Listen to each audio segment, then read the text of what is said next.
को भजे सो हरि को हो। तो कन्हैया नाम का एक व्यक्ति था, झाड़ू लगाता था गिरिराज जी की तलेटी में, मंदिर नहीं जा पाता था, उसको जाने की अनुमति नहीं देते थे। श्रीनाथ जी विराजमान थे तब गोवर्धन में, रोज मंदिर की ओर देखता और ध्वजा जी देख करके बहुत रोता। हे नाथ, मैं अधिकारी नहीं हूं ना आपके दर्शन का, मैं आपके पास नहीं आ सकता, मुझे ऐसे कुल में क्यों भेजा आपने, मैं ऐसे घर में क्यों जन्मा जहां मुझे आपके दर्शन का अधिकार नहीं है। रोज रोता है। दोपहर में आज भी हमारे वृंदावन में 12:30-1 बजे मंदिर बंद हो जाते हैं और फिर 4:30-5 बजे के आसपास खुलते हैं। ये बीच में ठाकुर जी गैया चराने जाते हैं, ऐसी भावना है। तो उसी समय सब दर्शनार्थी अपने अपने घर को चले जाते, मंदिर के सेवाधिकारी प्रसाद पाके सोने चले जाते, और उसी समय वो गिरिराज जी की तलेटी में दोपहर के समय चिलचिलाती धूप में झाड़ू लगाने के लिए आता और ध्वजा जी देख करके रोता रहता, मुझे अधिकार क्यों नहीं है आने का। अब उसने तो क्या, ठाकुर जी ने मन बना लिया कि मुझे इससे मिलना है। कैसे मिलूं? तो एक भगवान के सखा थे कलिकाल में, 8 सखाओं में से एक सखा, उनका नाम था गोविंद दास। क्या नाम था? गोविंद दास। आज श्रीनाथ जी अपने मंदिर में खड़े थे, राजभोग आरती हो रही थी, तो इतने में ही गोविंद दास कोई पद गा रहे थे और पद गाते गाते उन्होंने ठाकुर जी की ओर देखा तो ठाकुर जी के मुखमंडल पर चिंता का अनुभव हुआ उनको। बहुत ध्यान से सुनिएगा। गोविंद दास बोले जय जय। अच्छा, बाकी सबको लगता था मूर्तिमंत ठाकुर जी खड़े, पर गोविंद दास को सचल ठाकुर जी दिखते थे। तो गोविंद दास बाहर से ही बोले जय जय। कहा बात है? ठाकुर जी बोले नहीं कुछ नहीं। नहीं नहीं, आज चिंतित लग रहे हो आप, कोई बात की चिंता है आपको? ना ये सब ठीक है, कोई ऐसी बात ना। बोले नहीं नहीं, बताओ ना जय जय, मैं पूरी करूंगा, जो आप कहोगे सेवा में करूंगा, आप काय बात को चिंतित हो? ठाकुर जी बोले दाल बाटी खावे को मन हेरो मेरो। अरे तो यहां में चिंता की क्या बात है? अभी रसोईया जी से जाकर के मैं कह दूंगा, रसोई में बढ़िया दाल बाटी आपके काज बन जाएगी और भोग लग जाएगा। ठाकुर जी बोले ना रसोई की ना पानी। तो आज गोविंद दास तुम अपने खिरक में बनाओ, तुम अपने बगीचा में सुंदर कंडा में बाटी बनाओ, बढ़िया दाल बनाओ, और मैं वहां आकर के पेड़ की छैया के नीचे बैठ करके प्रेम से पाऊंगा, मेरा ऐसा मन है। गोविंद दास बोले जय जय। अगर गुसाई जी को पता चल गई तो? बोले यही मारे तो मैं कह रहा हूं चुप कहते कि गुसाई जी को नहीं बतानी है, मैं आऊंगा। तो गोविंद दास बोले ठीक है, तो फिर जय जय मैं जा रहा हूं, जल्दी तैयारी करूं और आप 1.5-2 घंटा बाद आ जाइयो, तब तक सब तैयारी हो जाएगी। ठाकुर जी बोले हाँ, तब तक राजभोग आरती भी हो जाएगी, सब चले जाएंगे, मैं आ जाऊंगा। अच्छा, एक बात बीच में कह दूं, अगर किसी प्रेमी उपासक को व्रज वृंदावन में ठाकुर जी मिलेंगे तो उसका समय क्या है? रात्रि 10 बजे से लेकर के सुबह 3:30 बजे के बीच में, या फिर दोपहर में 1:30 बजे से लेकर 4:30 बजे के बीच में, जब सारे मंदिर बंद होते हैं, उस समय ठाकुर जी बाहर घूमते हैं, उस समय ठाकुर जी बाहर भ्रमण पर निकलते हैं। उस समय यदि कोई पुकार रहा हो, भावना से युक्त बैठा हो, और उस समय कोई अनेक दिनों से ठाकुर जी को अपनी प्रेम लक्षणा भक्ति से पुकार रहा हो, इसी समय ठाकुर जी मिलेंगे। मेरी बात को कई लोग खंडित कर सकते हैं, लेकिन मैंने जितने चरित्र पढ़े हैं, ठाकुर जी इसी बीच के समय में मिलते हैं, राजभोग उत्थापन आरती के बीच में और रात्रि शयन से मंगला के बीच में, इसी समय ठाकुर जी निकलते हैं। क्योंकि व्रज वृंदावन में जितने भी मंदिर हैं, वो सब मंदिर आपके लिए हैं, पर वृंदावन वालों के लिए वो नंद भवन है। ठाकुर जी यशोदा के लाला हैं, बिना मैया को सुवाए ठाकुर जी कहीं नहीं जाएंगे। रात में जब मैया सो जावे तब ठाकुर जी निकले, या फिर दोपहर में जब ठाकुर जी गैया चराने निकलते हैं तब ठाकुर जी आते हैं। ये 2 समय हैं। तो ठाकुर जी ने गोविंद स्वामी से कही तुम दाल बाटी बनाओ, मैं आऊंगा। और यहाँ राजभोग आरती हुई। आरती के बाद ठाकुर जी के कपाट बंद कर दिए गए। सब मंदिर के लोग अपने अपने घर को चले गए, दर्शनार्थी चले गए। दोपहर का समय हो गया और वो कन्हैया झाड़ू लगाता हुआ आया। इतने में ही ठाकुर जी मंदिर से बाहर निकल के ऊपर गिरिराज जी पर डोल रहे हैं और वो कन्हैया रोता रोता केवल झाड़ू लगाता रहता, मुझे कब मिलेंगे, मुझे कब प्राप्त होंगे, मुझे कब दर्शन होंगे, मैं अधिकारी क्यों नहीं हूं इस दर्शन का। सब लोग इधर देखो, ध्यान से सुनो, बहुत भावना वाली कथा। इतने में ही ठाकुर जी जोर जोर से चिल्लाने लगे ऊपर से। और क्या चिल्ला रहे हैं, अरे कांटो लग गो, अरे मेरे पाम में कांटो चलो गो, अरे भैया कोई आओ जल्दी ते आए करके या कांटे को निकाल दो, बहुत दर्द है रो है, बहुत पीड़ा है रो, अरे भैया मैं तो मर गो, अरे भैया मेरे तो लग गई। नीचे वो कन्हैया झाड़ू लगा रहा था, उसने आगे पीछे देखी आवाज कहां से आ रही है। तभी ठाकुर जो दारी के आगे पीछे देख रहा, ऊपर देख मेरे लगो कांटो। जैसे उसने दृष्टि ऊपर करके देखा, स्वर्ण का तिरछा मुकुट ठाकुर जी के धरा है, ऐसी सुंदर बढ़िया पीतांबरी पहनी है, श्याम वर्ण की कांति है, कमल जैसे नेत्र हैं। कालिदास जी की एक पंक्ति है, मुझे याद नहीं आ रही है, याद आ जाएगी तो मैं सुनाऊंगा। उसका अर्थ मुझे पता है, संस्कृत की एक पंक्ति है, उस पंक्ति का ऐसा अर्थ है, कभी किसी ने कमल से कमल प्रकट होना ये सुना तो बहुत गया पर देखा नहीं गया है।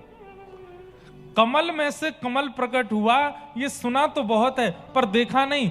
तब कालिदास वृंदावन गए और वृंदावन में जाकर के जब वृंदावन चंद्र का उन्होंने दर्शन किया तो इसके आगे की पंक्ति उन्होंने पूरी कर दी और बोले मैंने आज कमल से कमल प्रकट होते हुए देखा। बोले कैसे? बोले श्री कृष्ण का मुख कमल और उस पर दो नेत्र कमल, कमल पर कमल प्रकट होते हुए देखा। ऐसे ठाकुर जी के नेत्र, बहुत सुंदर पंक्ति है। अब तो वो कन्हैया जैसे ही ऊपर देखे उसके तो शरीर में कंपायमान होने लगा, रास हो रहा, इसको रास कहते हैं, ये रास हो रहा है। उसने प्रयास नहीं किया, ठाकुर जी अपने आप दर्शन दे रहे हैं। नीचे से बोलो तुम कौन हो? बोले परिचय बाद में पूछियो, पहले ऊपर आए कि मेरो कांटो निकार। अरे मैं ऊपर ना चढ़ सकूं, मैं गिरिराज जी पे चढ़वे को मेरा अधिकार नहीं है। ठाकुर जी गुस्सा करके बोले कोई देख ना रो तो को, कोई कछु नहीं कहेगो, तू ऊपर आ जल्दी, मेरो कांटो देख रक्त न करवे वारो है। अरे कितनो निष्ठुर है, जिनके चरणन में कभी कोई पीड़ा नहीं है जाए, ऐसी योजना देवता भी बना में, तू उनके चरणन की पीड़ा कैसे सुन सके, जल्दी आ। नीचे से कन्हैया बोले एक बार बता दो तुम हो कौन? बोले मैं वही हूं जो मंदिर में दर्शन दूं। बोले आप श्रीनाथ जी हो, आप ठाकुर जी हो, आप वृंदावन चंद्र हो, आप नंद नंदन हो? बोले हाँ। पहले तो नाचन लगो, दूर से ही बलैया लेने लगो, नेत्रन से अश्रु बहान लगो, मेरे ठाकुर जी आज मुझको दिख गए।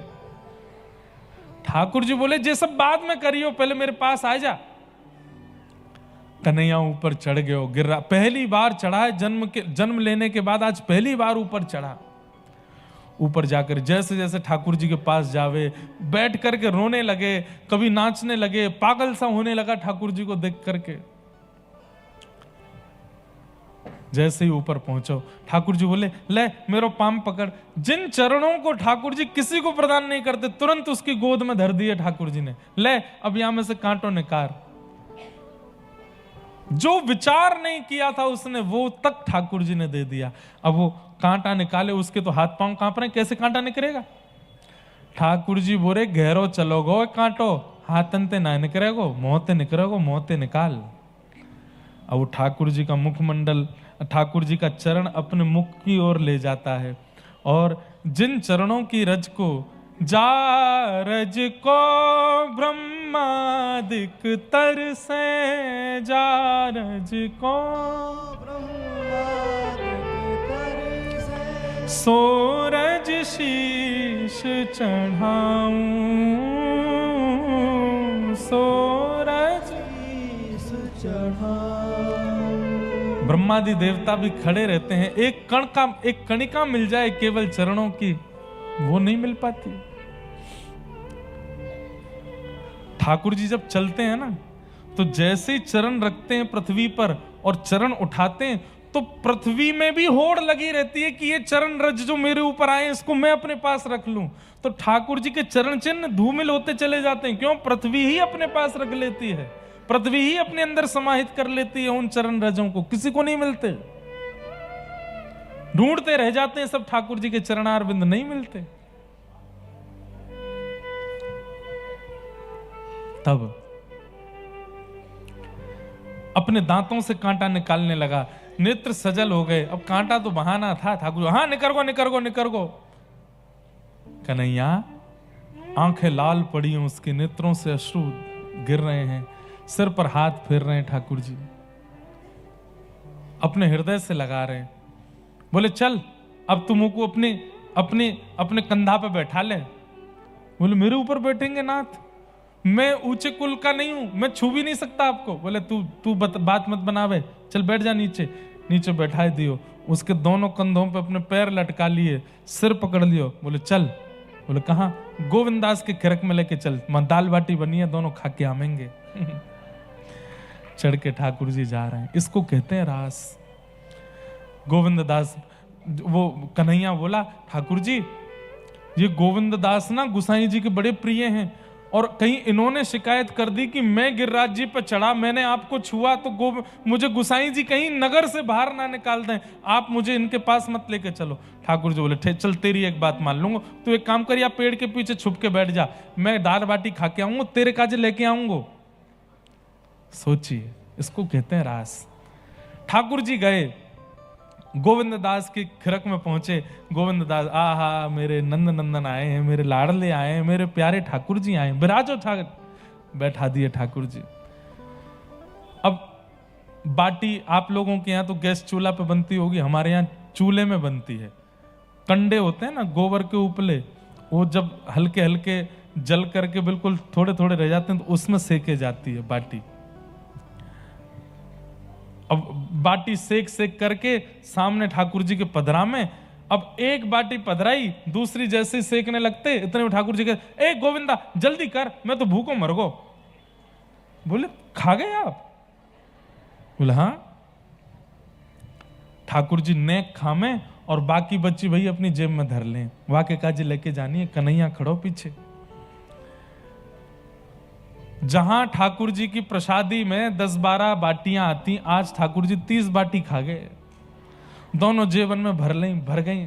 अब बाटी खा करके ठाकुर जी बोले चलो भैया नेकात देर में मंदिर खुलवे को समय हो, मैं जाऊं वापस। हाँ हाँ ठाकुर जी, बढ़िया लगो, स्वाद आया? बोले हाँ बहुत बढ़िया। जैसे ही ठाकुर जी खड़े भये, सो पीताम्बरी ऐसे फैल गई उनकी, यहां से बाटी वाटी सब लद रही हैं। गोविंदास बोले जे कहा है गोजान में हैं, बाटी धर के कहां ले जा रहे हो? ठाकुर जी बोले नहीं नहीं, मुझको रात में भूख लगेगी तो मैं सोची रात में। अरे तुमने तो एको नहीं खाई, सबरी गोजा में धल नहीं। तुरंत हाथ पकड़ लियो, सही सही बताओ कौन के काज लेके जा रहे हो? प्रिया जी ने मंगाई है, पर प्रिया जी तो आज छिक्के राजभोग कर चुकी हैं, वो तो पामेंगी नहीं। कौन के काजे लेके जा रहे? तुम्हें मेरी सौगंध है, सही से बताओ। गोविंद दास से इतनी प्रीति करते हैं ठाकुर जी, ऐसी बात करते थे उनसे। कौन आयो तुम्हारे संग में, कौन आयो जल्दी बताओ। गोविंद दास बाहर जाके देखने लगे तो कन्हैया दूर से झांक रहा था, और झांकता हुआ कन्हैया गोविंद दास को दिख गया। अरे ये तो कन्हैया है, ये हमारे गिरिराज जी में झाड़ू लगावे इतकुआ। अरे कन्हैया सांची सांची बता कहा बात है? तो कन्हैया डर के मारे बोलो मुंह को नगर से मत न करवाइयो, मुंह को गिरिराज जी से बाहर मत फेंकवाइयो, और गुसाई जी से मत कह दियो, सब सच बताऊंगा। बोलो कछु ना करूंगा, तू बता। बोले जय जय ने मुंह को ऊपर गिरिराज जी पे बुलायो, अपने पाम में लगो कांटो मोहते ने करवायो। माता जी बहन जी दे दो भैया इनको, पहले दे दो जो मांग रहे। अच्छा पर्स दे दो, जल्दी करो, जल्दी जल्दी, जितना जल्दी हो सके दे दो। हे मेरे नाथ, रास होते होते रह गया। माता जी चली गई, पर्स छोड़ गई थी यहीं पे। पर्स छोड़ के नहीं गई, पर्स ठाकुर जी ने धर लिया था। बोले काय को जा रही है, इतनी बढ़िया कथा चल रही है, वापस आजा सुन ले। लेकिन मैया कह रही हैं ठाकुर जी आपके रास से ज्यादा जरूरी मेरी चाय है, मुझे जाके पीनी है। या दवाई है, कछु भी काम है सके। एक और मैया जा रही हैं, जान दो भैया। तो कहां था मैं? बोले मोकू नगर से मत ने करवाई हूं। गोविंदास जी बोले नहीं ने करवाऊंगा तो सांची बता। बोले जय जय ने ऊपर बुलाए लियो, अपने पावन को कांटों ने करवायो, और रोवे सो रोवे, मुंह पे बड़ी कृपा। अरे मेरे तो प्राण चले जाए अभी। मोकू ऐसा दर्शन। बोले तेने गिरिराज जी पे चढ़ गो तू? बोले हाँ। अरे वो सब छोड़, तेने गोवर्धननाथ छू लिए? बोले मोहते और छुए, कांटों ने कारवे के, इनने ही कही मोते।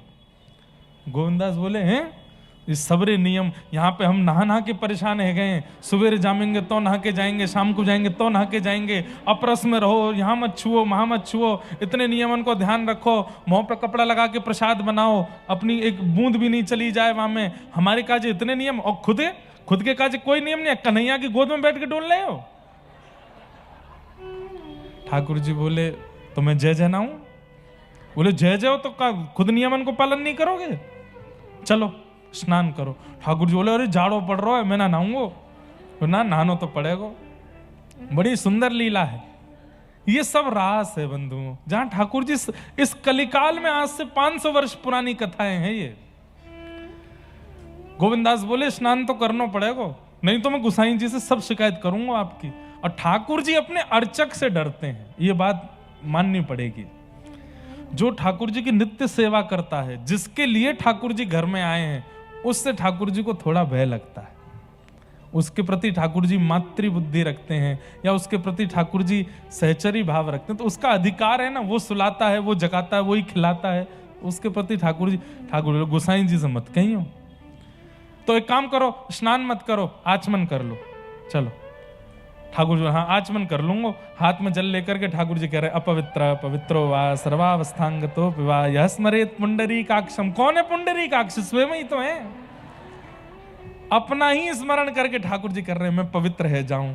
देख गोविंदा में पवित्र है गो। इतने में गोविंदास पीछे तो दौड़ के आए, ठाकुर जी को धक्का दियो, और श्री ठाकुर जी मुकुट सहित गिर गए गोविंद कुंड में, तैरन लगे।